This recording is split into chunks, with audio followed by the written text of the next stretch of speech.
Thank you very much, Sam, and hello to everyone, my fellow and sister panelists. It's just delighted to see you all this morning for me. On behalf of everyone at UNICEF, thank you for helping us to shine a spotlight on the critical importance of human rights, especially today as we start to emerge from a global pandemic, which has placed all of these rights at risk. At UNICEF, human rights are at the heart of everything that we do, specifically children's rights. While children's rights are inherent, they are not self-executing. We need more than commitment. We need action and investment to bring them to life, especially today. COVID-19 and the measures put in place to contain it have exposed long-standing inequalities between the haves and the have-nots. In terms of access to vital services like health, nutrition, vaccinations, education, protection, and even water and sanitation. And with lockdowns and school closures, they've placed children's rights at risk. Their right to an education, their right to protection from violence and abuse, both online and at home, and their rights to a future. For children living in poverty, or under the shadow of discrimination, or in fragile settings like conflicts and natural disasters, the situation can be far worse. And we expect tens of millions more children to be pushed into poverty in the coming year, the direct result of the pandemic and the devastating economic impacts. But as we prepare to close out what has been a devastating year, there is hope. We know what to do, and we know what we can achieve when together we are working to get behind children's rights. A recent report from UNICEF and the Universal Rights Group outlined a series of examples where we've worked with our partners to bring human rights to life for millions of children around the world. From a 50% decrease in the number of children in residential care over the last decade in Montenegro, to a 1/3 decrease in the number of girls in Kyrgyzstan who were married, to a prohibition of corporal punishment in Scotland, Wales, and Jersey, to a 20% rise in the number of girls attending secondary school in Uruguay. And the generous support of our partners means that we're taking action to reverse the rights crisis imposed by COVID-19. We're providing education, including learning kits and radio and online platforms. We're providing cash transfers to keep families afloat and information and tools to keep them safe and virus-free. We're delivering personal protective equipment, diagnostic kits, nutrition, water, sanitation, hygiene supplies to communities in need. And we're restarting vaccination programs, the campaigns that make a difference to a child's life early in their life, and playing a frontline role in the delivery of the COVID-19 vaccine through the COVAX facility. In humanitarian emergencies, our teams are staying and delivering, providing nutrition, healthcare, education, water, and sanitation. And we're bringing new partners, financing and funding around our work, not only to support children now, but to help their communities and countries reimagine and rebuild stronger systems for the future. Because we cannot do it alone, all of children's rights victories that we've achieved together have depended on partnerships with businesses, with faith-based groups, with governments, NGOs, and innovators. So UNICEF is calling on the world to adopt a 6-point plan to support children through and beyond this unprecedented crisis. So number 1 is to ensure that all children learn, which includes closing the digital divide.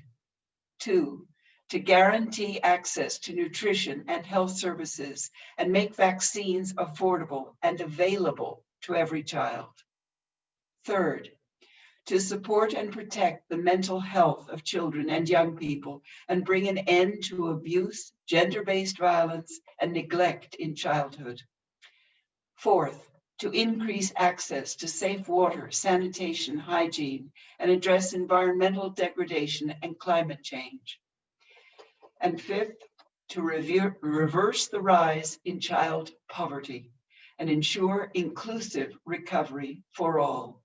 And sixth, to redouble our efforts to protect and support children and their families living through conflict, disaster, and displacement. As a global community, let us use this moment to redouble our commitment to children's rights everywhere and to emerge from this historic period stronger and more united behind children. So UNICEF looks forward to walking this path with you. Thank you very much, Sam.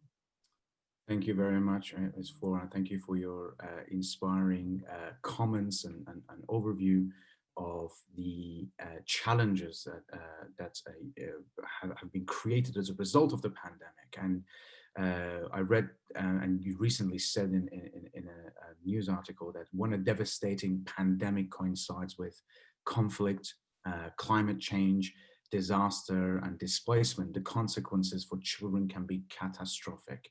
How has this pandemic been catastrophic for children and adolescents, and perhaps if you have any specific cases?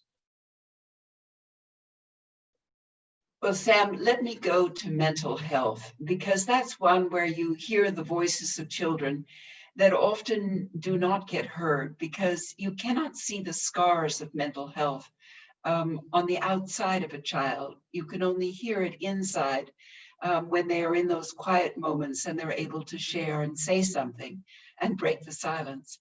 So the helplines have really been used. Children are calling in from all over the world. And one of the things that they are saying in the helplines in their own countries is that there's much more violence at home and that they need help to find a safe place. They want the schools reopened so that they can see their friends and a teacher.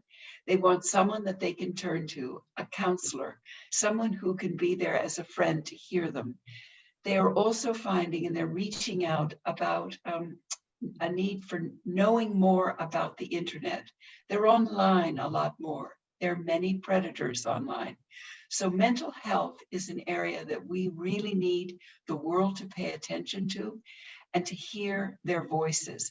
And there are a number of hotlines and helplines that I'm sure you'll be discussing today, but all of them should be used. The voices of children make a difference.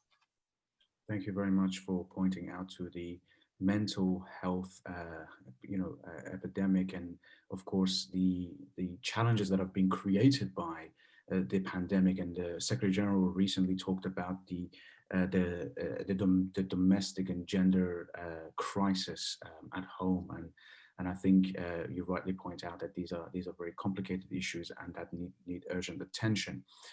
We have actually a question here about the importance and the preparation with regards to the vaccine. So affordable and available vaccines are necessary. Is there a plan from UNICEF to address the resistance to get vaccinated in different parts of the world? Yes, so one of the things that we are talking a lot about is to make sure that people know which are trusted, safe resources online. 1 in every 3 users on the internet is a child, and they are getting an education as to what is real and what is not real, what they should trust and what they should not trust. Trust is very, very important now for children, and they need to hear from we who are the trusted resources. So one of the things that we are saying is that it is important to keep routine vaccinations going. There is a very understandable hesitancy on the part of parents. They can see things. They do not know where they come from. They have not had access to many of the trusted resources. And so they do not know if taking a polio vaccination will give their child polio. It does not, but they do not have all of that information. Measles, the same thing, all of those routine shots. And now comes COVID-19. It's moving fast. Many young people and many of their parents are thinking that it's come so fast that they don't know if it's had time to be tested. So it's just very important that we talk to everyone about trust, about how vaccines are tested, why they work, how they work, which ones have been approved by the World Health Organization, which ones they should be seeing in their own communities. But I think as this year progresses, it will be extremely important for all of us to talk about the good that vaccines have accomplished. I mean, the fact that we have overcome smallpox and 99% of polio in the world is a great gift to the world, but we need to talk about it as a community.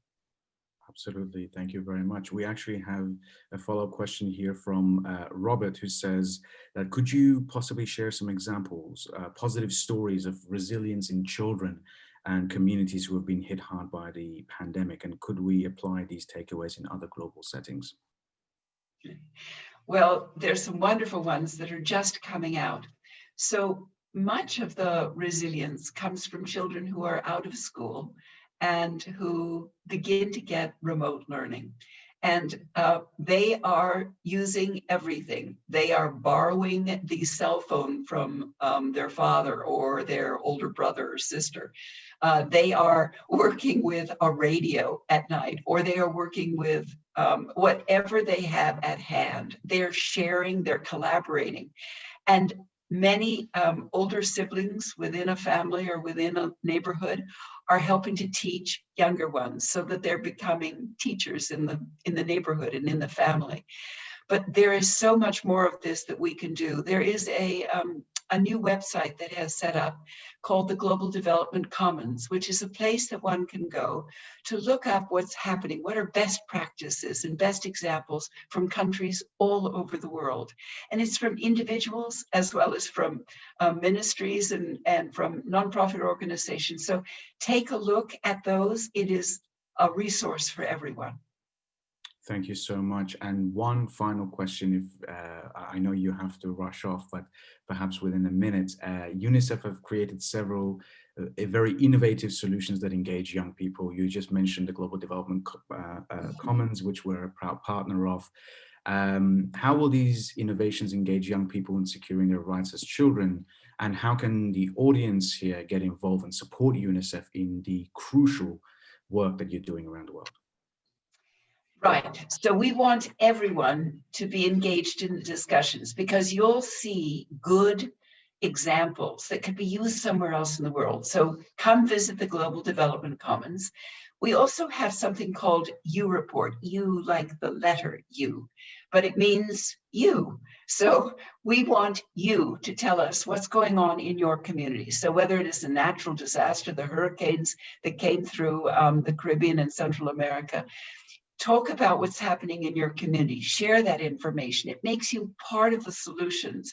You know, when we roll up our sleeves together and start implementing some of these solutions around the world, it makes all of us feel better that we're part of a global community and that we're helping someone else.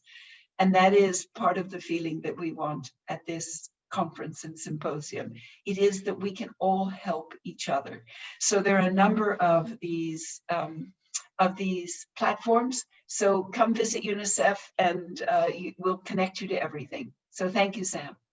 Thank you so much, Your Excellency, and thank you for all the incredible work yourself, for your leadership, and also, of course, of UNICEF colleagues around the world who are just a light in the middle of these dark times and have been leading the fight for children's rights and families' rights. Thank you so much for joining us, and we wish you the best of luck.